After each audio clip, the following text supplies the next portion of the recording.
Savannah and the Lowcountry. You're watching WJCL 22 Morning News, the one to watch. Measles cases on the rise. South Carolina now reporting more than 400 cases. What health officials are doing to help stop the spread. A new bill could override Savannah's local gun storage ordinance, reigniting the fight over local control versus state law. What the bill's sponsor had to say. And Sheriff Richard Coleman speaking out about the search for the suspect who hit a student with a car. His warning to that driver this morning. Speaking of drivers, let's take a look at those road conditions. And we're in Claxton, Evans County to start this Wednesday morning. 280 there at 301. See a few cars out there, but other than that, no major traffic issues to tell you about here at 5:01 this Wednesday morning. And thanks so much for starting your day with us here on WJCL 22 News. Good morning, I'm Frank Stilkowski. Let's go ahead and get meteorologist Jonathan Myers in here now. And Jonathan, the colder temperatures came earlier this week.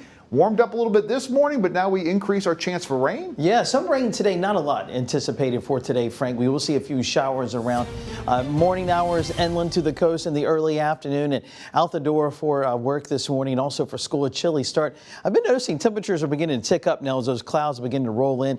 So upper 30s and low 40s around sunrise, and we'll see mostly cloudy skies as those clouds continue to roll in from the south and west. Also that rain from Macon to Albany back toward the southern parts of Alabama that will track our way today, so I do anticipate to see some showers. So the best chance of rain will be for a lot of us between 10 and up to about 2 o'clock this afternoon with those showers. Temperatures for today definitely on the cool side will be into the mid 50s, but some frigid air is on the way. Will be much colder tomorrow for daytime highs. I'll talk more about this cold forecast coming up in less than 10 minutes. All right, thanks so much, Jonathan. Well, with measles cases rising across the southeast, health leaders say they want families to pay close attention. WJCL 22 News' Madeline Cooper live at the Coastal Health District with the newest numbers and the warning for Georgia parents. Good morning, Madeline. Hey, good morning, Frank. Health officials say that this new Georgia case comes at a time when measles are spreading quickly across the nation, and they're urging families to take simple steps to protect themselves. Georgia confirmed its first measles case of 2026 this past week, a baby too young for the MMR vaccine who contracted the virus while traveling internationally. The Department of Public Health says they're notifying anyone who may have been exposed, and in South Carolina, the outbreak has grown to over 430 cases, with more than 400 people in quarantine. The possibility of travel associated spread exists across the country right now. There are large outbreaks going on, not only in South Carolina, but also in Utah and Arizona. And we have seen evidence of some, travel associated cases from South Carolina, and from Utah, Arizona, too. Nationwide, the CDC reported nearly 50 measles outbreaks last year and more than 2,000 cases across 44 states. Dr. Drenzik says most measles cases are among people who were not vaccinated. The reassuring and tried and true prevention measure is to ensure that everyone is vaccinated against measles. When it starts to spread like wildfire, there has to be a population of unvaccinated people that can drive that spread. The MMR vaccine remains the best protection. 2 doses can be up to 97% effective. DPH says that you should watch for symptoms such as cough, fever, and rash, and they say as soon as you realize you've been exposed to give them a call. Frank. Hey, Madeline, while we have you out there, how should someone get medical help without putting others at risk? Yeah, Frank, DPH actually tells me that you should call ahead. They'll actually have you come through a back entrance to make sure you're protecting others and have a safe evaluation. Well, this morning, police are investigating a shooting in Savannah. Police responding to that shooting on Largo Drive around 8:30 last night. Now, that's in the area near Lucky's convenience store. Anyone with information about this shooting asked to contact Crime Stoppers or Savannah Police. Now, this is a developing story. We will keep you updated with the very latest information. And an investigation is underway after a fatal crash involving the Toombs County Sheriff's Office. Monday, Toombs County officials were notified of a fatal accident. It happened at the intersection of Highway 4 and 5 Points Road. Now, the crash involved a Toombs County Sheriff's Office transport pickup truck driven by a deputy and someone else driving a van. The van crossed Highway 4 and pulled into the truck's path. The deputy in the truck suffered minor injuries. The van driver pronounced dead there at the scene.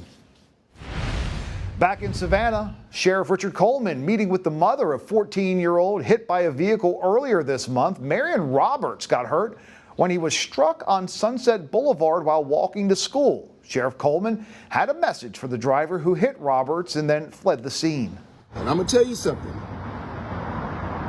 I'm going to hunt you down and find out who you are. And when I find you, I'm going to gift wrap your behind and send you to the Coleman Inn.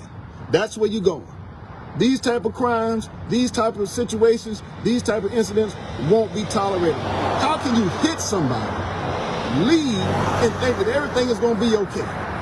Now, any decent human being, tell me, how does that work? The investigation is ongoing. Of course, we will keep you updated with the very latest information, both here on air and online at WJCL.com.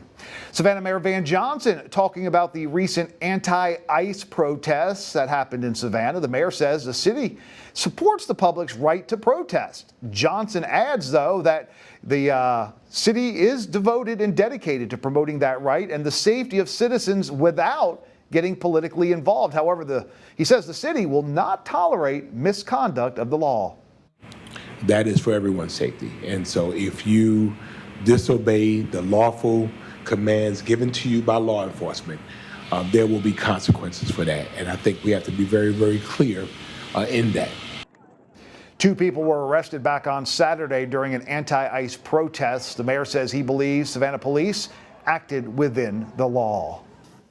Well, now to that growing unrest up in Minnesota. New clashes breaking out between federal agents and protesters angry over the government's immigration crackdown. President Donald Trump now warning a day of reckoning is coming. Meanwhile, more prosecutors are now resigning in protest over the way the government is investigating the fatal shooting of Renee Good by an immigration officer. ABC's Lionel Moyes has more. Anti-ICE protests intensifying in Minneapolis. Agents clashing with demonstrators 1 week after Renee Good was shot and killed by an ICE officer.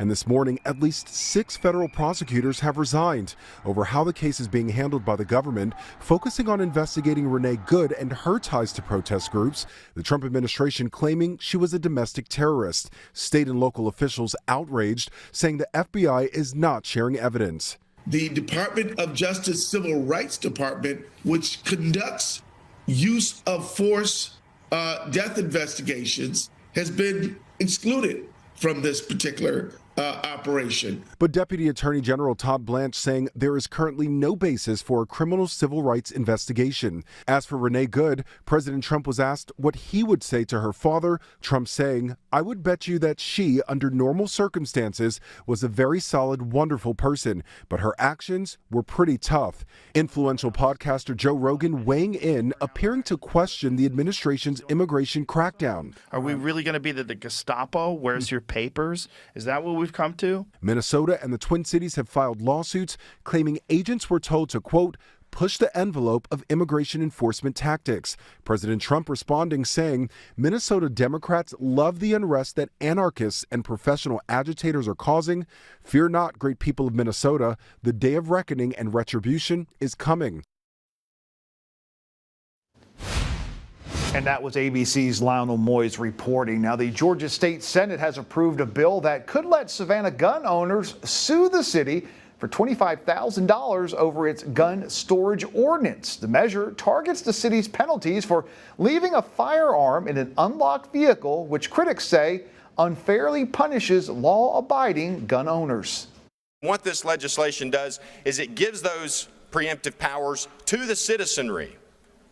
So any citizen can sue a place like Savannah for violating their gun rights at a tune of $25,000 per occurrence. This ordinance that the city of Savannah has passed regulates the car and not the gun.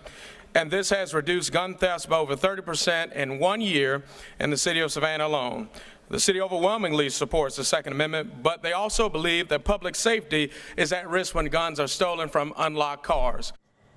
Now that bill passed 32-21 along party lines and now heads to Governor Brian Kemp's desk.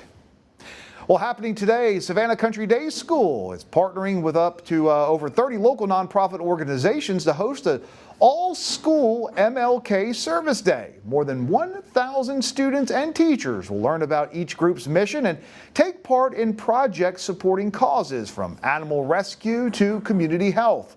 Now, this event will honor and reflect on Martin Luther King Jr. In the upcoming holiday through volunteerism while helping students build empathy and leadership skills. Now, the event will be taking place there at Savannah Country Day on Stillwood, and it's happening from 8:30 until 10:30 this morning.